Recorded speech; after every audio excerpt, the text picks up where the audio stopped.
morning session, breakfast briefings, and this one is jam-packed. I'm really excited to kick this off.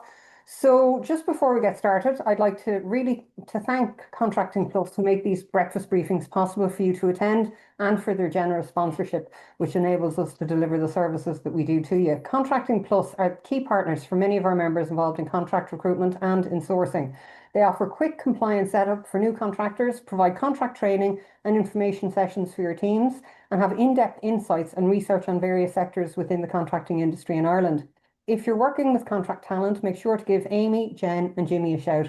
And it would be remiss of me not to draw attention to the fact that they are the only service provider in the market who has a bespoke product to enable contractors to get mortgages, and that is incredibly welcome.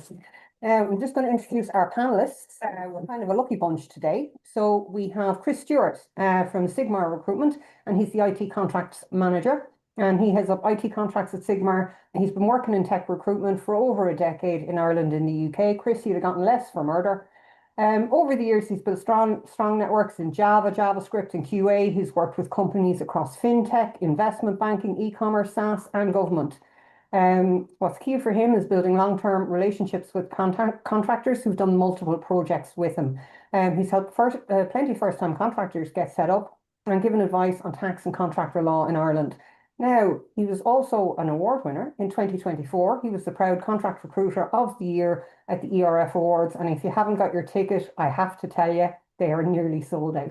So if you've entered the awards and your deadline was yesterday, if you haven't got your tickets, you're not guaranteed a spot. So we also have Dan Hoctor. And Dan is the business lead for the technology practice at Barden Recruitment. Barden, Ireland. He's worked for many years in talent advisory and recruitment and has extensive experience in supporting technology and related businesses nationally. He's got 13 years experience helping companies to build out their teams, and he's worked with hundreds of professionals nationally on career moves. Dan specialises in the area of data sciences and analytics and is a member of the Analytics Institute. He's passionate about the recruitment profession and offering advice to enable professionals to make the best career decisions for their future. And finally, we do have Jennifer Doyle, and Jennifer is the Commercial Director in Contracting Plus, Ireland's leading provider of contract solutions. We'll focus on personal and proactive advice. Contracting Plus helps professional contractors get started on their contracting journey and maximise each new role. Jennifer's background is in performance psychology, combined with 9 years in client-facing roles at Contracting Plus, and it gives her great insight into the motivation and needs of self-employed candidates and extensive knowledge of Ireland's contracting market. She is a passionate advocate of contracting, and if you don't know Jennifer, she has a massive amount of current information on what's happening in the contracting world in Ireland, whether it's the uplift on rates of pay or how people are negotiating, and at what point in their career they're jumping from maybe permanent work into contracting. Just brilliant stat you brought to my attention, Jen, and that is, tell me about women contractors in the market at the moment. There's something really interesting happening. Absolutely. So thanks so much, I suppose, to everyone for joining us and for my panelists as well. I think when it comes to contracting, we'll probably all know that contracting typically is a male-dominated sector across all industries. You're probably looking at something from 75 to 80% male in most of the core sectors. But as of more recent information and statistics, we now, for the first time in the 5 years of the independent research Ireland's Project Economy, female contractors are actually earning a higher average daily rate than male contractors. So female contractors are coming in at average rates of about 565 per day, whereas their male counterparts are coming in not much lower, but 550 per day. So it's the first time that it's happened. I think it's probably reflective maybe of contracting offering an opportunity maybe to come back into the workforce. So if you've taken, a career gap, if you have, been staying at home with family for whatever reason, I suppose contracting allows you to come back into that workforce at the value and at the rate and with the skills and experience that I suppose you finished up with. So the gender pay gap is much lower in the contracting industry than the wider workforce. It's 3.6. So if you are working with female candidates, there's definitely a financial motivator there in terms of being valued and recognised for the work that they're bringing. Brilliant. Just one other thing. There's going to be an awful lot of recruiters on this call who want to understand contracting and want to understand the contracting landscape in Ireland. Tell them, what is project economy? Yes, so Ireland's project economy is a piece of research by Trinity College Dublin. It is the only kind of research of its kind at the moment. It's independent, so it's contributed to by contractors, by talent organisations, so recruiters like yourselves, and then of course the end clients who actually engage with this contract talent. And what it does is it gives us a great sense of the motivators for top talent. It talks about the challenges maybe that clients have in engaging contract talent around compliance. It focuses on average daily rates, average lengths of contract. It breaks it down by sector. So there is a huge amount of information there. We do actually have smaller breakdowns because I think there's so much in the report, and I find that people are generally either all about the data and statistics or really just want the top line. So we have both. So if there's this specific sector that you are working within, I can certainly share some insights, but it is independent research. So I think it's fantastic for candidate conversations and really, really good for client conversations whereby, I suppose at the moment there's so much uncertainty in the market out there. Your clients are probably coming to you and looking for you to be that kind of advisory partner, tell them what's happening in the wider industry, tell them what their competitors are doing. So I think this is a really nice piece of research that you can point to that kind of helps have those conversations and back up, I suppose, some of what we all know, what we're feeling, having worked in the industry for so long. Brilliant. That is fantastic. Chris, you're next up. That was a beautiful segue from what Jennifer asked, and that is, what type of contractors, what type of options do you offer to your clients, and when do you come up with contracting as a solution? Morning, guys. Yeah, sure. I guess so. I manage the IT contract team in Sigmar. I guess the first thing to do is to define what is a contract. So often I'll be brought into client calls and they'll say we're looking at a contractor. And the first thing to do is to assess if it's one of three different types of contract. So the type we're all here to talk about today and the one we all love is daily rate contractors. So they tend to be business to business contractors with experienced consultants with niche skill sets who can charge a premium, who want to be self-employed, who either work by the day or by the hour. And these would be very common in financial services, big tech companies, and pharma. So if it's that type of contract, happy days. But the second type of contract is a fixed term contract. So these would be quite prevalent in the likes of the HSC or in government departments where they're looking for cover for, say, maternity for 9 months. In these circumstances, they're paid a fixed salary directly by the end employer. Why they're not so great for recruiters, if it's a 9-month contract, you'll typically only able to charge 75% of your standard fee. I guess the third type of sort of contract worker would be a temporary worker. So these are quite different to contractors. Anyone that's recruited for both will know that they tend to be a lot more, I guess, labor intensive from a recruiter perspective because you're constantly managing, sick days, leave, and all the other issues. So for temporary jobs, the candidate will be employed by the recruitment agency. So in my case, they'll be working for Sigmar. These are a lot more common in sort of lower level roles. Typically, it could be in clerical, in admin, in warehouse. However, you do get them in some of the large tech companies from occasion too, like the likes of Meta and AWS. They'll hire temporary workers on high salaries. So it's not always low level workers, but most time it tends to be below. So I think if you are recruiting a contract and you are speaking to clients or candidates, just make sure it's defined clearly at the start of the process exactly what type of contract it is, and it'll help you come up with sourcing strategies and pricing as well. In terms of a candidate's entitlements, Chris, so if they're working on a fixed term contract directly for the end employer, or they're working on a temporary contract, what is the difference in entitlements that candidate has versus if they're working as a limited company contractor?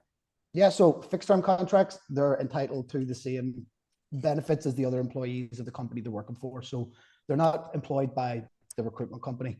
So that's kind of easy for us. It just mirrors whatever the existing thing is for the client. I think for temporary workers, it does vary from company to company. And look, unfortunately, often it tends to be the sort of the minimum legal statute is what they're given.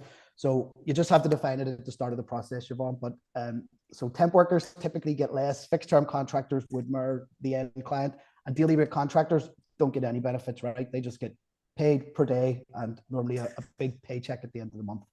And they're normally much higher skilled. Is that fair? They're much higher skilled. They know what they're getting into. Yeah. Super. Dan, what I love about your experience is you've got experience on more than one element of recruitment. You haven't just done contractors.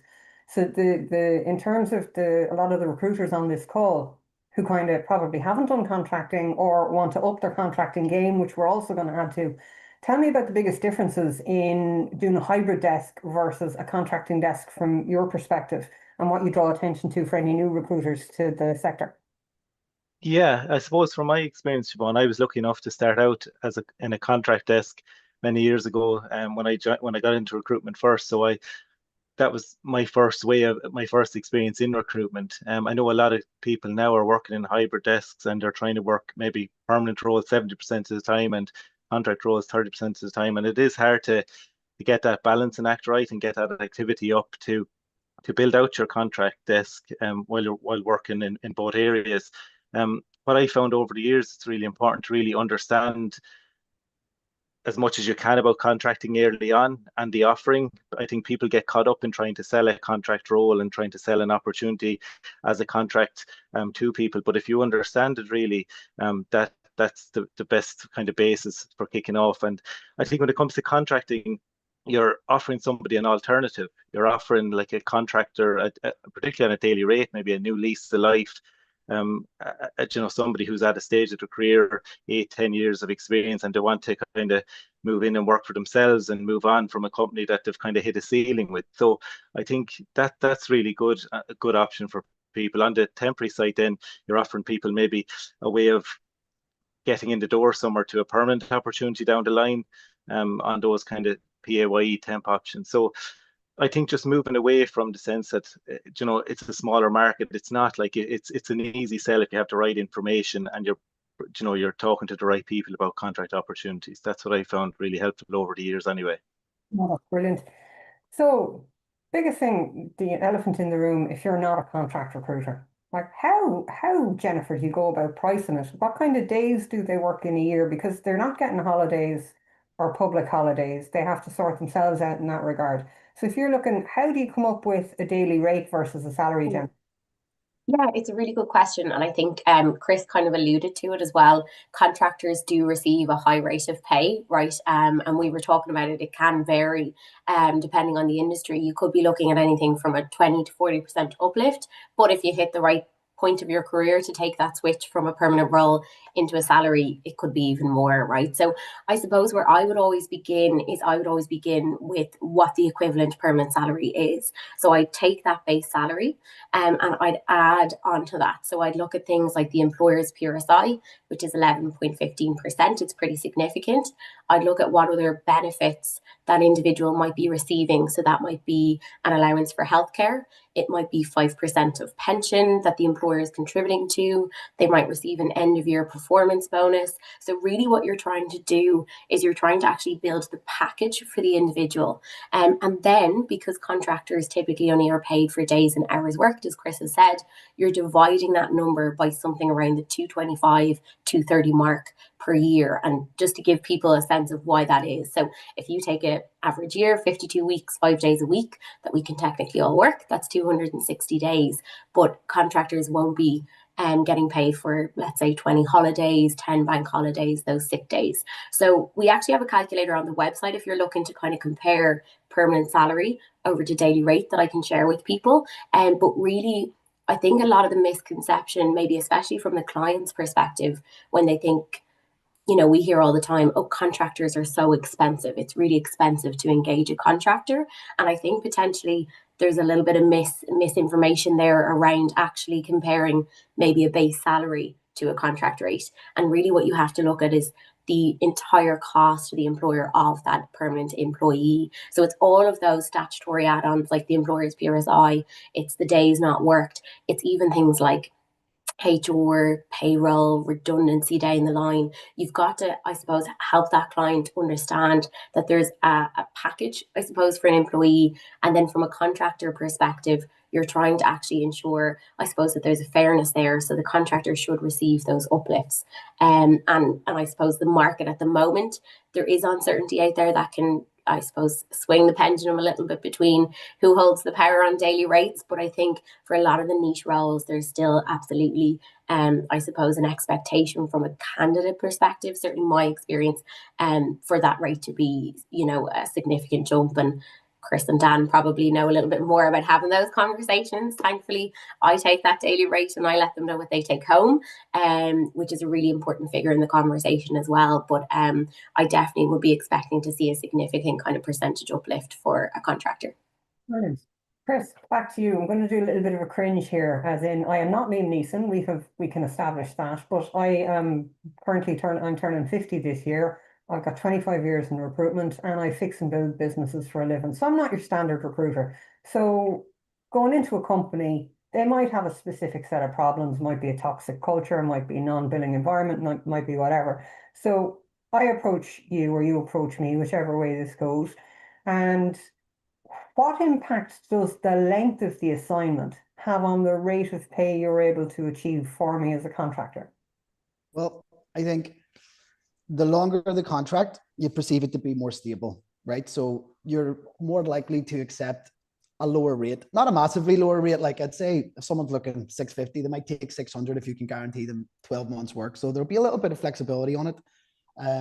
So certainly the longer the contract, the more flexible people will be. I think as well, if it's a longer contract, it gives the client access to a wider pool of candidates as well, right? If it's a 3-month engagement, it's very difficult to pull contractors from other assignments or indeed from permanent jobs. And for those really short-term assignments, we're really looking for people who aren't working, which drastically limits the pool of candidates. So I think the longer contract will give the client more flexibility in terms of rate because contractors will be open to taking less. And also it gives them access to a wider pool of candidates because we can pull people from other assignments as well. Brilliant. Dan, from your perspective, when you're guiding your clients, because one of the key tenets of the strategy of Barden is to be a consultative partner to clients in terms of workforce management, talent management, evolution of their own businesses. So when you're consulting with your clients, when to contract, when not to contract, because a lot of the time the client isn't sure what they need. So how do you help them make that decision? Yeah, I suppose when clients are coming to us, really, or kind of we're offering that contract option, they're kind of halfway there themselves. They have a project, they have a deadline, they have a certain budget where they haven't got sign off on maybe a headcount to bring in a permanent person. Sorry. So at that stage, we're kind of advising them on maybe the market and the rates and things like that. I think it kind of comes back to that understanding piece I mentioned a minute ago. I think you should really have your pricing and your strategy in place before you meet the client, because it just gives you really good credibility. So have an idea of what the talent and the people are looking for on the market at that stage, so you can share with them that information when they're making their budgets. I think when a contractor is coming to us, or sorry, when a client is coming to us and we're looking for a contract, it's just getting that match and what they're looking for and what's in the budget.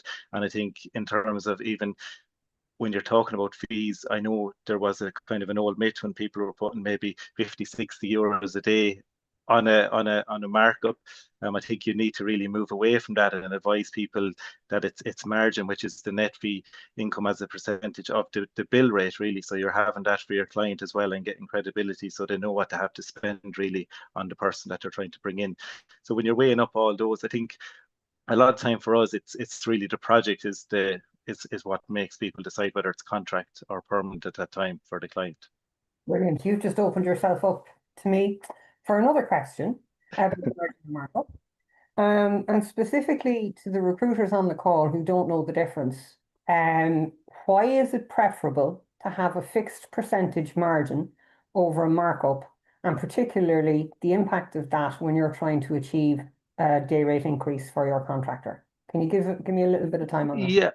Yeah, I think it's just, I think first of all, people need to define the difference, and there's a huge difference. It must be margin that you should be working off. You should try to steer clear of the markup. And like I said, putting a 50 or 60 euros a day on it, just work out the margin as the bill rate. So if you have a bill rate of 660 euros a day and you're working with a client at 18% margin, you know that the maximum you can pay that person is 540 euros per day.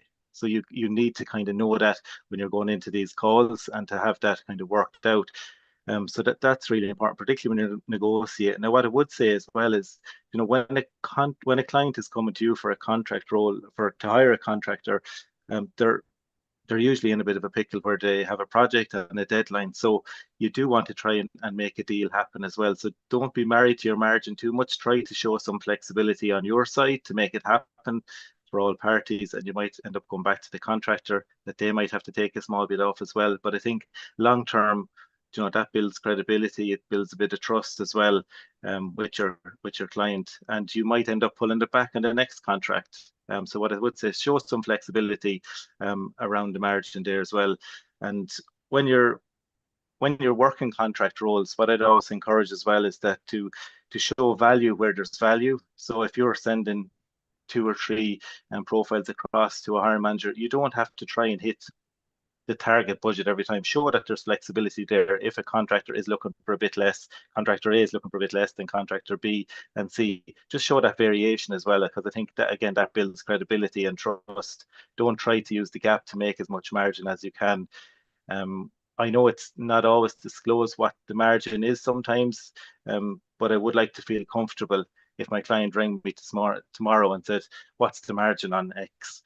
You don't want to be kind of, overstepping the mark either as well. So I'm with you on that one, Dan, about not sort of just chasing the big rates. Always be comfortable. Yeah. If you ever did have to disclose that you could. I think when you're starting out in contract recruitment, you're like, oh, look at this big, massive margin. But as you progress throughout the years, you realize that it's important that you're fair to everyone as well and keep everybody happy. Okay. Yeah. Sorry. You highlighted that because some of the recruiters on the call are probably temp controllers, right? And the temp margins are under serious pressure, right? And therefore, some people are looking to contracting and saying, Jesus, in terms of the net fee income I can bill in a year, is contracting the way to go? So that element of transparency and fairness to all parties is probably crucial, and probably only comes with trial and error. Am I right or wrong, gentlemen? It does, yeah. And like I said, there is a temptation there, as Chris mentioned, Yvonne, sometimes. But I think, you'll build a longer term relationship when you're building that trust early on with a client, and it could end up where you're getting 2 and 3 and 4 contract roles off the same client later on. I think it does come back to, it pays dividends in the end. Yeah. Yeah, and how many recruiters come to you just to test the market, what the average rates are, and do they have the good sense to do that? I think people do. I mean, obviously, we are quite broad in that we would work across IT, finance, pharma, med device, life sciences, and the rates are going to change depending on what's happening in the market. So we certainly do have good information, and people will come and sense check. I think what Dan and Chris have spoken about is really important in terms of kind of trying to find that fair middle ground in between. And what I would always say to people is, when you think about contracting, you have individuals who are highly skilled, highly educated. They also, I certainly believe, contractors kind of take control of their career. They upskill. They're kind of often at the forefront of things like business change and transformation. So if you're building fair relationships with your contractors also, I mean, that's somebody potentially coming back to you over the course of your career multiple times. So it's not just one placement. I suppose you can place that contractor into a fantastic role and position, and 12 months later there might be a new opportunity for them to move on to. So I think that fairness piece is really important in the rate, because it will allow the contractor to build that trust with you also, and they are going to be looking, I mean, that's the nature of contracting, right? They're moving from project to project. So I think they do value the kind of upfront communication, definitely from a contractor care piece. If you are the one giving the information that you can around renewals or, what else is out there in the market, I think the contractors themselves will value that. And then the other thing I would just say is I always think it's worthwhile as well, having the contractor, especially if they're a candidate that's new to contracting, do a little bit of research on what the take-home pay figure is going to be. I've seen it before with candidates maybe who are new to the Irish market, maybe are coming over from the UK, or even just candidates who have always operated as permanent employees. A rate is offered, it might be 400 or 500 a day. It's hard to equate what that actually means in terms of me paying my bills at the end of the day. So I think that's where they can come, they can have a conversation with us, and we look at things like their tax credits. I'm not going to get too taxy, but we will go through that with them at a high level. We'll talk about pension, we'll talk about their family, we'll figure out where they're working and what they might be able to claim back in terms of business expenses. So I think that actually can also offer huge value. I mean, contractors hopefully are going to be receiving more income at the top line. They're going to be receiving a higher rate of pay. But if they're working, with the right people, they should also be taking home more income as well. So I think that can really be, I've seen it myself when somebody looks at an estimate at the end of the day and goes, oh, it's €600 more a month. That's when I'm ready to move forward. So I think that's also a helpful step in terms of new to contracting candidates. I'd definitely be getting them to look at the take home pay figure, because that often will get them over the line. Chris, one of the things you pride yourself on, and it's I would say one of the reasons that you were selected as Contract Recruiter of the Year at the ERF Awards, they're hard-won prizes, as we all know. But one of the things you do pride yourself on is the length of time contractors work with you, the relationship you develop with your candidates. How do you go about developing that kind of loyalty and longevity in your relationship with contract candidates? Right. The number one thing is never mess about with people's payments. I can't stress it enough. If I ever receive an email or a phone call or a text, someone about a late invoice or timesheets, I'll drop everything and I'll respond like instantly. And I think it's letting people know that you take them serious, particularly around money. Like it's all well and good if you can put good opportunities in front of people, help them for interviews. But if you can't help them get paid, what use are you as a recruiter, right? So I think the number one thing is just don't mess with people's money. I think secondly, it's add value. It's not just, I'm not just going to send your CV. I'm going to give you a breakdown on this team that you're interested in working with. I'm going to give you some insights into the interview process. We're going to do an example interview. I'm going to help you position yourself really well to get the top end of the rate here. I'm going to help you with the onboarding, going to meet you on your first day, going to do some intros. So I think it's showing the value that you can add. And then it tends to be a bit more mutual respect, I think, and that you're not just going to send their CV, that you can help them through the process. And so, yeah, so don't mess with people's money and just add value as much as you can throughout the process. Brilliant.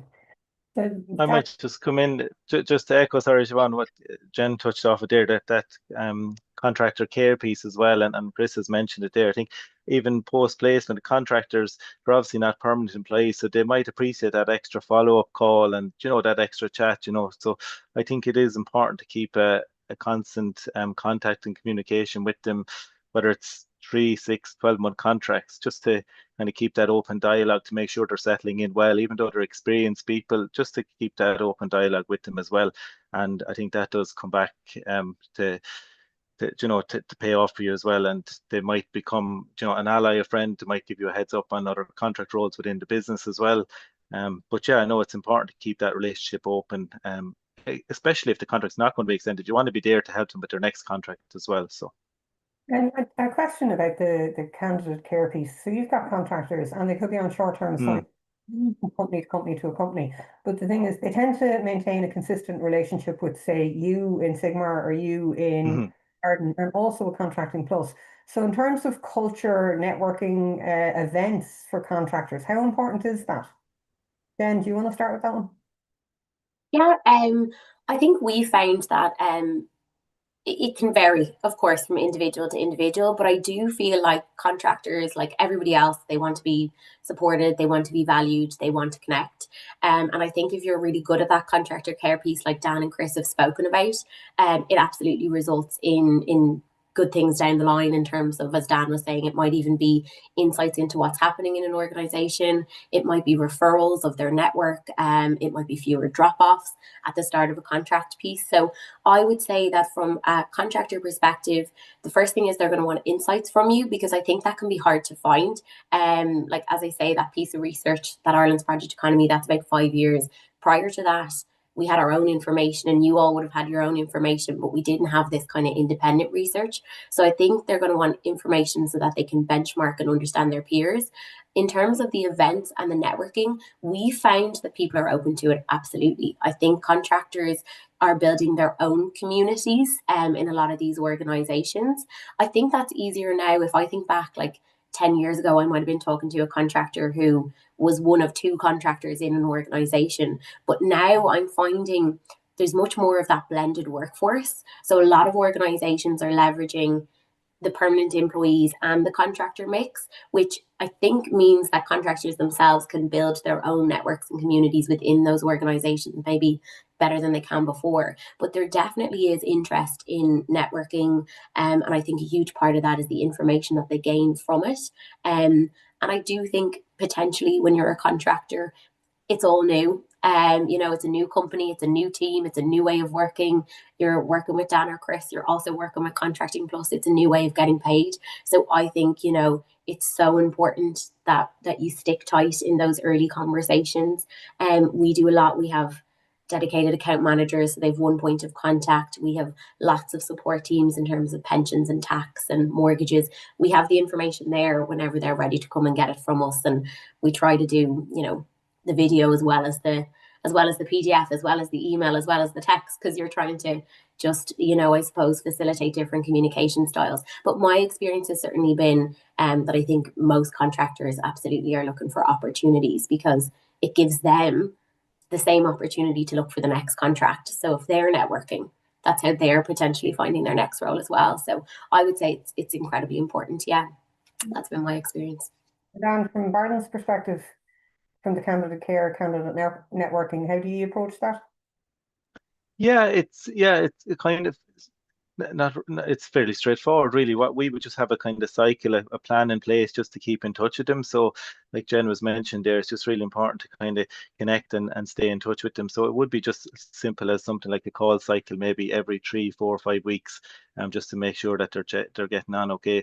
What I would say is as well, it's just on the early dropouts, just second week in, how are you settling in? Is everything okay? Payment and all that kind of thing. It just kind of builds that trust early on as well, Siobhan, where they know that if something goes wrong, no, Dan's going to actually look after that. Chris is going to sort me, because like I said, it could be their first contract and they've used to been working in permanent roles for a good number of years. So that would be the key thing. What I would say, if you are reaching out for a coffee, just be bringing some information, because sometimes when there's a contract coming up for renewal, they might be looking to you for a rate increase. So make sure you have that knowledge beforehand as well, because I think myself and Chris were chatting about this off air. The days of looking for an extra 50 or 60 quid a day at the end of a contract are kind of gone. Clients are really pushing back, and you do have to justify that increase now. So if somebody's asking you, Dan, I'm looking for an extra 50, 60 quid, just have some information around that and try to maybe push back if you can, but also let them know that you will try and get it, but manage expectations as well. So like Jen mentioned there, just bring in information with you as well. And just to let Chris come in on that one. So if I'm looking for a raise, nobody's going to give me a raise just because I show up. I'm kind of going to have to justify what the catalyst for that raise is. Is that pretty similar with contracting, or like when you're going to your clients and you're saying, Jennifer's contracting, I know you think she's fabulous, she's done a great job, but she wants more money. How do you approach it? And what's I approach this weekly, nearly daily, right? Every time you get an email or a message from a contractor, hey Chris, you're free for a call. Believe me, it's about this topic, right? I think a lot of experienced contractors are just programmed by default. When they're extended, they ask for a rate increase, right? It's kind of the, if you don't ask, you don't get mentality, which I totally get. And as Dan said, that worked for years, right? But it's not working in 2025. We're finding approvals are going through a lot more layers. They're often being routed back through the US. I think clients have a perception at the moment, particularly in IT, that there's a lot of talent in the market, from all the news of redundancies from Meta and whatever. So it's made clients think that, look, we're not going to increase your rate because there's not many jobs out there and because we can replace you at the same rate. So I think for rate increases these days, Siobhan, I think the contractors has to build a business case. They have to show where they've gone beyond the scope of the role. They have to show their individual contribution to projects that have got them a lot closer to the roadmap and help them deliver early. If they can show things like where they've helped upskill the team or added value just outside the scope of the role, it puts you in a much better position to request a rate increase. So often now we'll speak with contractors, we'll help them build a case, and we'll supplement their request with market data. So we could use examples, say XYZ client is hiring data engineers and they're offering rates of 600. So he's trying to get closer to his expected rate for that of the weighted market. So I think if you're trying to get an increase these days, if you can go in with firstly the business case and the value that they've added, and if you can support it with some extra market data and context, I think you position the contractor really well to get it, because ultimately their manager is just passing it up the food chain. So they're just going to pass along all the information you give. So that's my advice on rate increases, and contractors will respect you for it because you're working as an ally. It's not like, oh, Chris, give me that extra 20 a day. It's very much like, I'm on your side here, mate. Let's get this together. And I think it's showing that we're partnering with them. I think as well on rate increases, like if you can build a little bit extra margin into the contract at the beginning of the process, which I know is much easier said than done, right? Particularly these days. But if you do have a bit of a bigger margin, it gives you a bit more flexibility, and you can nearly expect after 6 months, if you ask for an increase, right, we're able to bump it up a bit here. So ideally, if you can get a bit of a bigger margin to anticipate rate increases, happy days. And if you can't, it's just make sure you have the best case for the contractor to help them get the increase. Could I just come in there, Siobhan, as well, just to mention as well, sorry. I think contractors, particularly highly skilled contractors, their phone is constantly hopping as well, but offers of, you know, another contract and an extra 100, 150 quid a day in some cases. So we'd also be trying to encourage, where possible, for clients to offer the longest possible contract at that point, you know, to kind of, because one thing about contractors, I don't know if Chris, you agree with this, but they are fairly loyal. If they sign a 3-month contract or a 6-month, they will see it out. So I think if you can offer somebody 12 months, it just bats away that opportunity for maybe them to ask for an increase, or it'll stop them maybe leaving the contract early, because they will try and stick it out and finish the project. So try and maybe work from a, you know, inform the client of that as well, and try to lock them down for longer periods if you can. Yeah, and as well, just to jump in again, I know what you're saying there, Dan. If they can't increase the rate, you can increase the length, but you can also increase the flexibility, right? You can give someone an extra 2 days working from home, which can often get deals across the line. It's what I'm at first now. It was always, what's the rate? But contractors want to know what's the hybrid working policy. So if they can't flex on the rate, know that you can maybe push them in other areas to sort of help get things across the line. I kind of have a commercial question now. There's a question in the chat just in terms of, you know, how does the pay and bill work? But that's a bigger question, because for perm recruitment, you're literally just waiting on the fee. It's 100% gross profit or net fee income, if that's the term you use in your organization. If it's temp, then your risk is higher because you've got, regardless of whether the client pays you, you're responsible for the candidate's wages, the employer's PRSI, the public holiday entitlement, and the margin, and also the collection of VAT. And it doesn't matter, under the Payment of Wages Act, you are legally obliged to pay that candidate if the client doesn't pay you at all. In terms of contractors, when you're billing your client, there's 2 parts to my question, and I'm going to ask all 3 of you to contribute if that's okay. There's 2 parts to my question. One is, the type clients that have a tendency to use contractors tend to be larger or multinational clients or large institutions, which means logically to me, they would be pushing longer credit terms, okay? And then small to medium enterprises would be more likely to have more reasonable credit terms. So therefore, the barrier to entry for getting into a contracting desk would be pretty similar to the barrier to entry to getting into a temp desk. With the profile of your clients, I'm going to start with Chris, and I'm going to move on to Dan, and then I want to move on to Jennifer, because she's doing both sides of it, making sure that the contractor gets paid regardless. Chris, from the profile of clients, am I right, am I wrong that the multinationals, large institutions have longer credit terms, so you need more cash flow to sustain a contract desk, and small to medium enterprise tends to use perm or temp recruitment rather than contractors? Am I wrong? You're absolutely right on the longer credit terms for multinational companies, right? Often it's sign our agreement or walk away. There's no wiggle room, right? And they have that power because of the volume and maybe the caliber of roles that they'll be recruiting for. So I think with multinational clients, it's very much, we just have to play by their rules, you know. And I think with smaller companies, we're able to then get them to agree to the Sigmar terms, and there's a bit more wiggle room. But I think in terms of contractors, like, the bill adds up quickly, right? Say in 1 month, if you've 20 contractors out, you're paying them 500 a day, so you have to spend 150K. But then the client doesn't pay you for 2 months, there's the business is out 300K. And sometimes big clients can be late, you know, they could be a couple of weeks late. So the bill can add up very, very, very quickly. And it is a barrier for entry for smaller agencies trying to get in to large scale contracting. I think that answered your question, did it? Oh no, 100%, Chris. That's exactly what I wanted. Dan, from your perspective, how do you find it? Yeah, the same. And I think when you're trying to scale and grow, particularly in a small agency, that outlay is large, you know, so it's very hard to sustain that. Like I suppose if you have a say in it, it would be nearly even better to negotiate a shorter payment terms for a lower margin if you can. You know, if you are in a smaller agency where cash flow might be a bit of a problem, so maybe drop back on your margin a bit, but to make it work, just to kind of get the payment terms in, maybe try and get 14 days payment terms if you can, or 21 days. Because absolutely, some of the larger multinationals are gone to 40 and 45 days payment terms, and it's just such a big outlay, as Chris mentioned, if you a big contractor book. Yeah, so absolutely.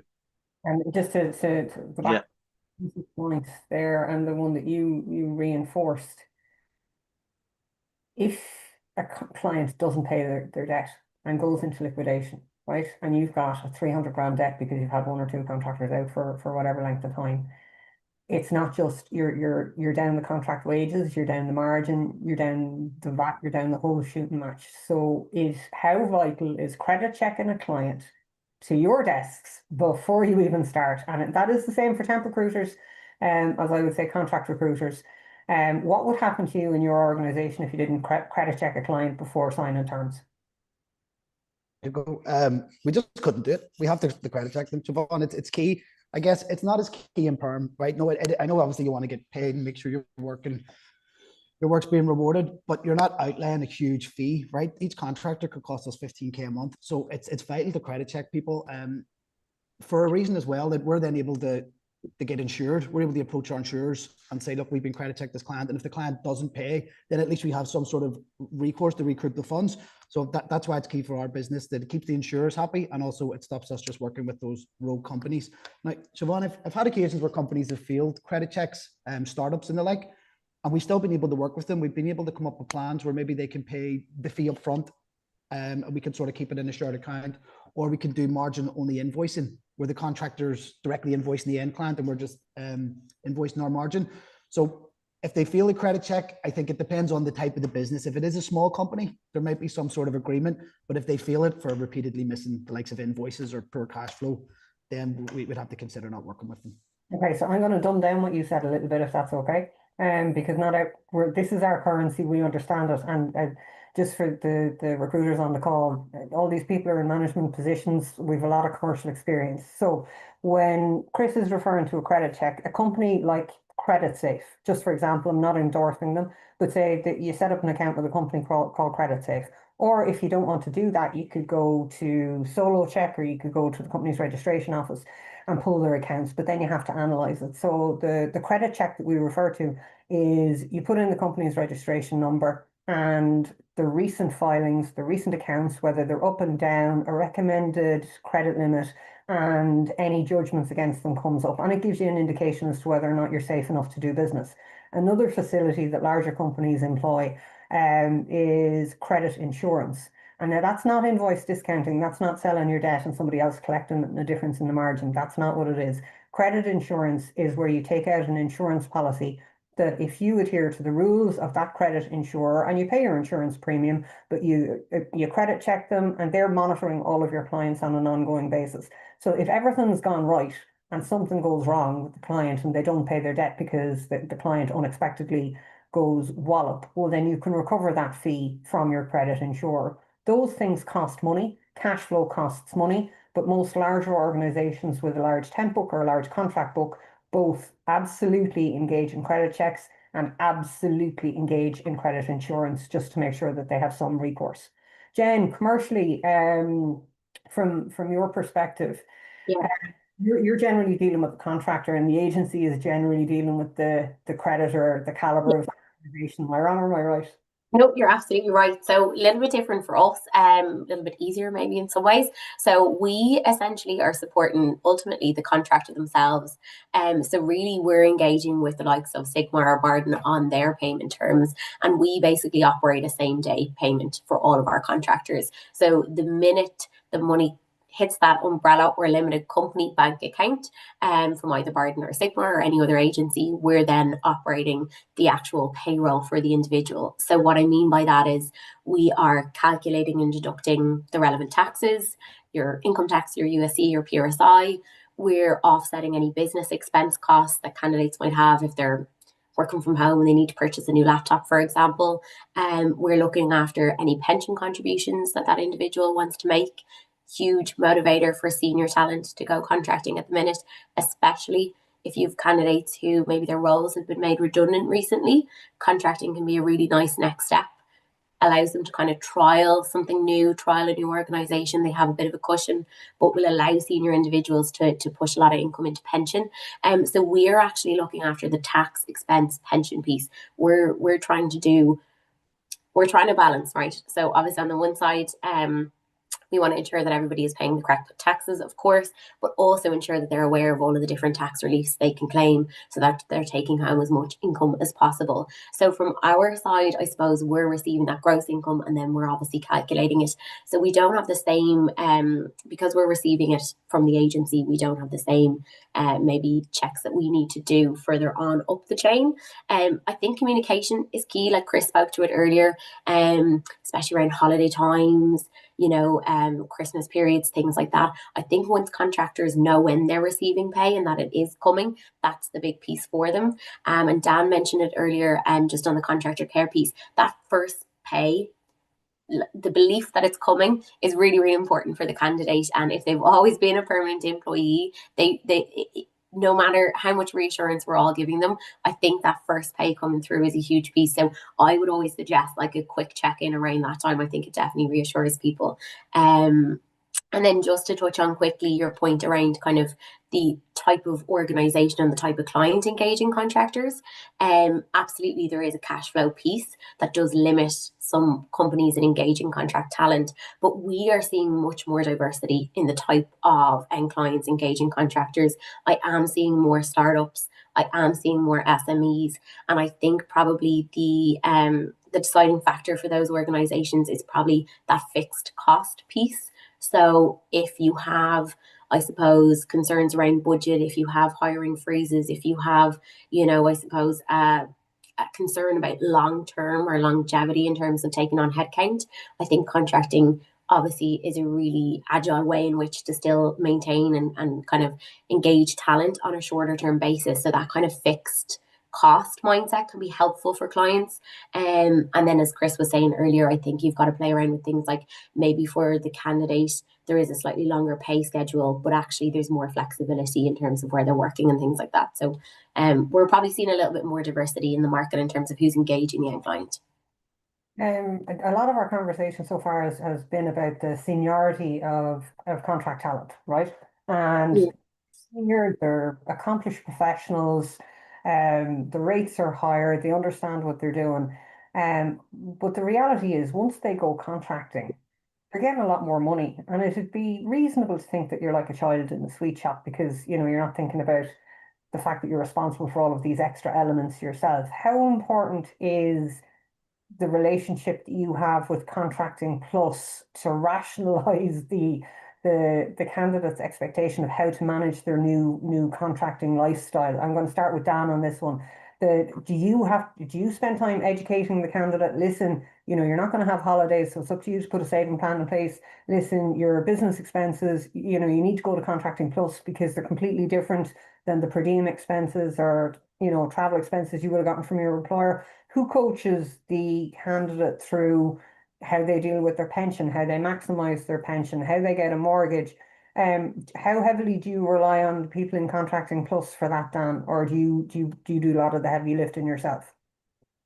Absolutely, yeah. No, I think definitely starting out, I did absolutely, and I kind of over the years you build up that bit of knowledge yourself as well, just to kind of introduce it into the conversations early. But I absolutely still be handing stuff over because I don't want to kind of give any misinformation as well. And I know Contracting Plus are leading the charge in terms of the mortgages, and I've had instances as recently as last year where people were looking at permanent and contract roles but going for a mortgage at the same time. So I literally just hand off at that stage. And I would encourage any kind of novice recruiters on the call who are getting into recruitment, just to speak to the experts really when it comes to that, when it comes to take home, when it comes to pension, when it comes to mortgages, because they're the experts at it really. You just kind of focus on the role and the opportunity and knowing that part, because like I said, you don't want to get it wrong and turn them off with a bit of misinformation around it either. Oh, that's brilliant. I'm going to move on to you for a second, Chris. And particularly what I want to know is you're doing contracting a long time and you're very good at it, right? And Dan is the same. But what would be, like, the people that are on this call really want to get into contracting or want to succeed in contracting? What is the best advice you can give to somebody to make their contracting desk a success? And what were the biggest learnings you had that you wouldn't do again in your journey in successful contract recruitment, team building? God.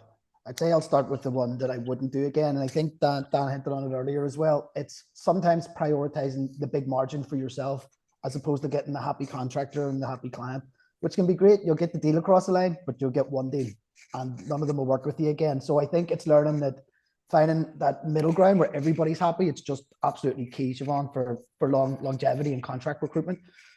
Something else I touched on earlier was just never mess with people's money or invoices or be late with payments, and be completely responsive, because they've no one else to go to, they've no one else to escalate it to. So I think that would be one. I think for contract recruiters, like I did permanent myself starting out. I think a lot of people do sort of start in a permanent desk and, you know, they kind of move over to contract eventually. I think it's being comfortable in ambiguity. I think sometimes in contract recruitment, I'll get a call for a job. It's not even a job spec. So I don't know the whole team. It's just, go get me someone who can do this, Chris. And you're like, God, right. And you're calling around, and it's being able to sell with not having the whole picture sometimes, and just being comfortable working in that gray area, I think can really help contract recruiters stand out. Oh, brilliant. Dan, what do you teach your team? Yeah, I think so. So I think just going back to really understanding it, I think there is, I think if you do start out in permanent, like Chris said, there's a bit of phobia towards contracting. And I think it's purely just down to not really knowing, and the margins, the daily rates, the experienced candidates you're talking to.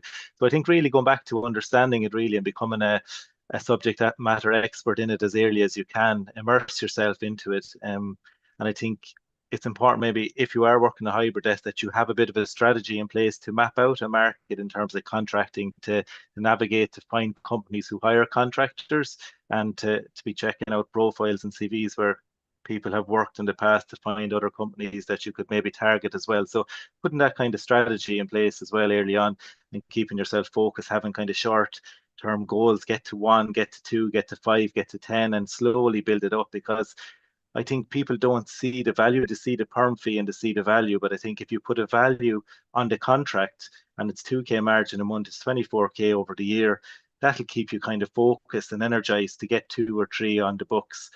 Towards the end of the year, coming into January, if you're looking at your net fee income next year, you already have 2 contractors. If they see out to 12 months, you have 4 grand, 48 grand in margin. So have those kind of short-term and long-term goals.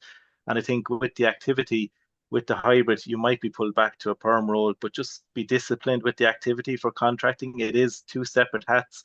There's a different style, there's a different kind of setup on it. So just keep focused and spend time in contracting, talking to people who are interested in contracting, educating them, and talking to clients who potentially hire contractors. But even getting out in front and just talking to X amount of people per week about contract roles, and then the roles will come in through other activity, through your permanent network as well. So yeah, they'd be my 3 things really. Just understand it, put a bit of a strategy in place, and map out the market, and then activity after that. Yeah. Jennifer, sorry.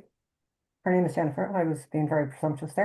Sure. Jennifer, in terms of the relationships, you've got stellar relationships with the Irish recruitment market, and Contracting Plus are just storming ahead in terms of new product offerings, in terms of research and subject matter expertise on the market. But one of the key features I notice about Contracting Plus is your approach to client relationship management. So yes, you're providing absolute stellar service to the contractors, but you really do place a premium on making sure you have the most knowledge, the best relationships, are most supportive in terms of your investment in your clients. Did that just evolve over time, or is there a particular strategy? Do you go after different segments? How have you gone about that?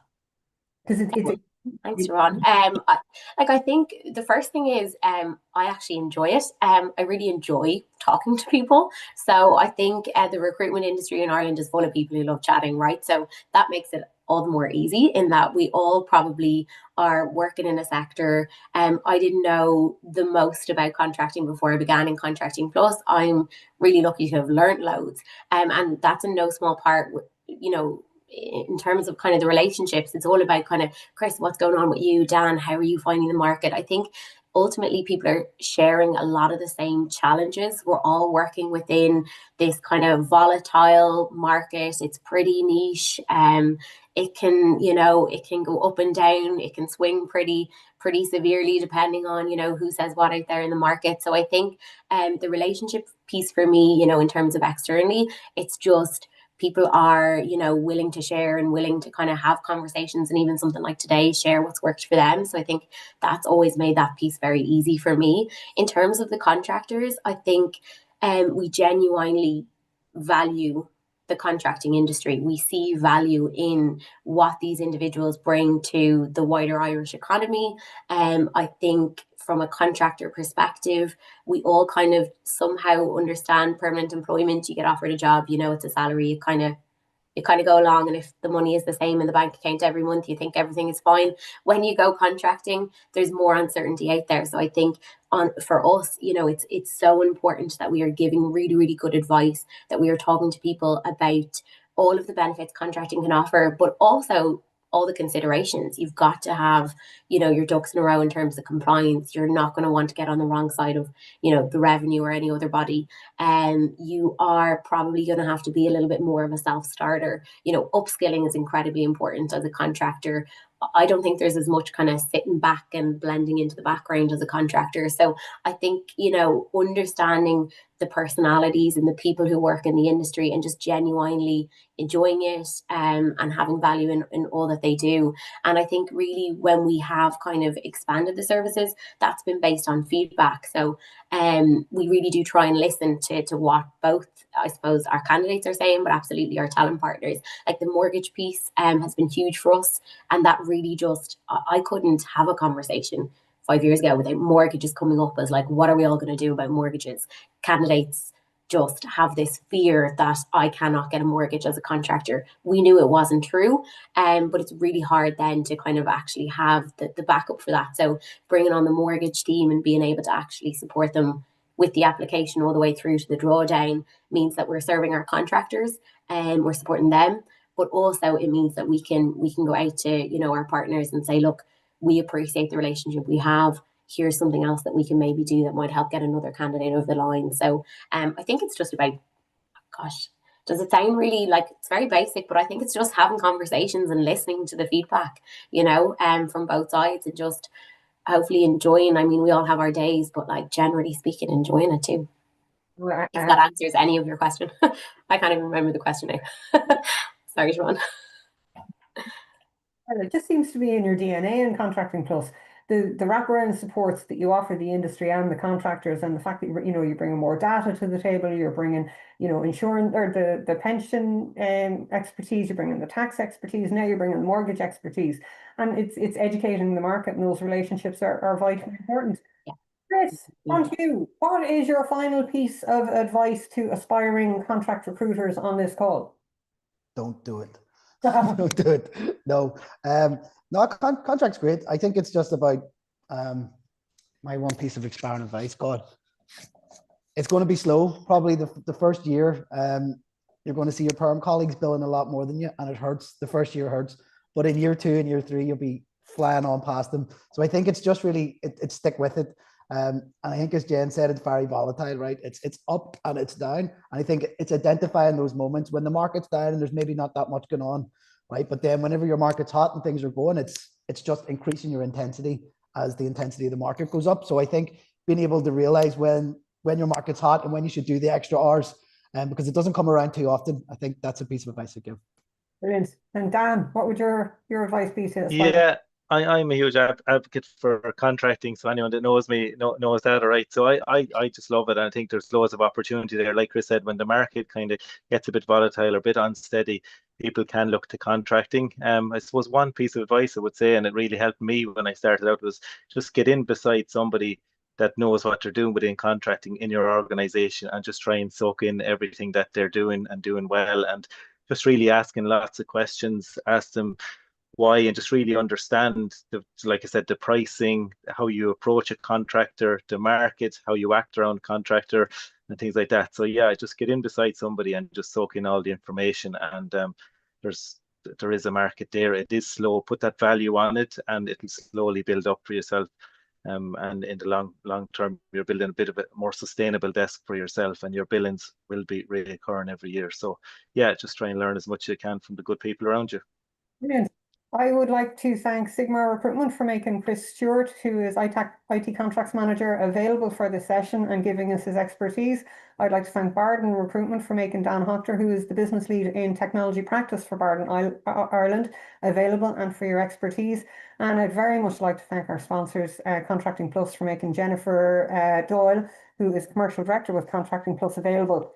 And in addition to that, we at the ERF would like to thank the team in ContractingPLUS. And for you, the aspiring contractors out there, if you're working with professional contractors or you aspire to, make sure you're chatting to the team in ContractingPLUS about how they can support you and your partner list for umbrella and limited companies. If you want any more information on the mortgage offering that ContractingPLUS have, or the data that they have on their website, please take yourself to contractingplus.com.